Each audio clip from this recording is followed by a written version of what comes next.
বর্গা নিয়ে অনেকেই অনেক রকম সমস্যার মুখোমুখি হয়ে আসছেন দীর্ঘদিন যাবৎ। বর্গাদারকে খুঁজে পাচ্ছেন, অথবা বর্গা জমির বর্গাদারকে পরিবর্তন করতে হবে। বর্গাদারের থেকে আপনার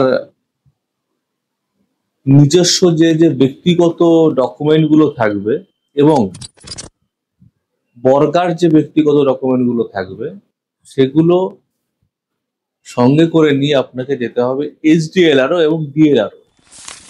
যদি বর্গাদার বেঁচে থাকেন সেক্ষেত্রে বর্গার নাম পরিবর্তন করাটা যথেষ্ট কঠিন। এসডিএলআরও থেকে বা ডিএলআরও তরফ থেকে